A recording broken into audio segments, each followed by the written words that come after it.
అదే RTV app వార్తల్ని క్షణాల్లో చదివే అవకాశం ఉంటుంది. ఒక న్యూస్ పేపర్, ఒక టెలివిజన్ ఛానల్ మీ చేతుల్లో ఎప్పుడూ ఉంటాయి.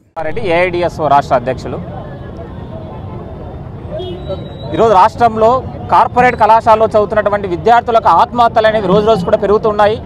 మరి ముఖ్యంగా ఈరోజు కార్పొరేట్ కాలేజీలు వారి యొక్క యాజమాన్యము చైతన్య నారాయణ లాంటి కార్పొరేట్ కాలేజీల్లో విద్యార్థులను వేధించే విధంగా ఈరోజు ఫీజుల దోపిడీ నుంచి మరోపక్క వేధిస్తూ మరోపక్క చదువు పేరు మీద మానసికమైన ఒత్తిడిని గురి చేస్తూ ఈరోజు విద్యార్థులకు ఎలాంటి ప్రశాంతమైనటువంటి వాతావరణం కలిగించుకోకుండా విద్యార్థులు ఒత్తిడికి గురి చేసే విధంగా ఈరోజు విద్యార్థులు ఆత్మహత్య చేసుకుంటున్నారు.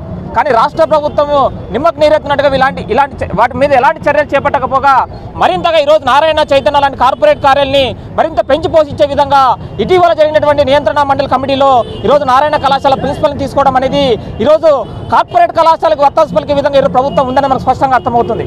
అంతేకాదు ఈరోజు కార్పొరేట్ కళాశాలలో మరింతగా ముందుకు తీసుకెళ్లడానికి ఇటీవల ఇంటర్మీడియట్ విద్యామండలి తీసుకొచ్చిన సంస్థల పేరు మీద కేవలము నీటు జేఈఈ ఈరోజు పేరు మీద కార్పొరేట్ కాలేజీలకు ర్యాంకులు తెచ్చే విధంగా విద్యని ఈరోజు కార్పొరేట్ కాలేజీలకు అమ్మేసేటటువంటి పద్ధతిలో ఈరోజు సంస్థల పేరు మీద తీసుకుని వచ్చింది. మొదటి సంవత్సర పరీక్షలను కూడా నిర్మూలించే విధంగా ద్వితీయ పరీక్షలు మాత్రం ప్రవేశపెట్టే విధంగా ఈరోజు కార్పొరేట్ కాలేజీకి అనుకూలమైనటువంటి విధానం ఈరోజు చేపడుతుంది.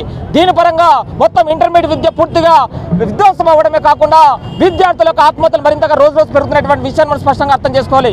ఇప్పటికే రాష్ట్రంలోనూ దేశంలోనూ రైతుల ఆత్మహత్యల కంటే రెట్టింపు స్థాయిలో ఈరోజు మానసిక ఒత్తిడితో ఫీజుల యొక్క కార్పొరేటీకరమైనటువంటి ఫీజుల యొక్క దోపిడీకి తట్టుకోలేక ఈరోజు విద్యార్థుల ఆత్మహత్యలు పెరుగుతున్నాయి. వీటికి సంబంధించి ప్రభుత్వాలు చర్యలు తీసుకోవాల్సింది పోయి ఈరోజు ప్రభుత్వమైన ఒక నియంత్రణ కమిటీని ఏర్పాటు చేయాల్సింది పోయి ప్రభుత్వాలు వాటి గురించి ఏమీ మాట్లాడుకోకుండా వాళ్ళకు పూర్తిగా వత్తాసు పలికే విధంగా ఈరోజు ప్రభుత్వాలు ఉన్నాయి. కాబట్టి వీటిని నివారించే విధంగా విద్యార్థి వామపక్షాల ఆధ్వర్యంలో రాష్ట్ర వ్యాప్తంగా ఈరోజు నిరసన కార్యక్రమం చేపడుతుంది.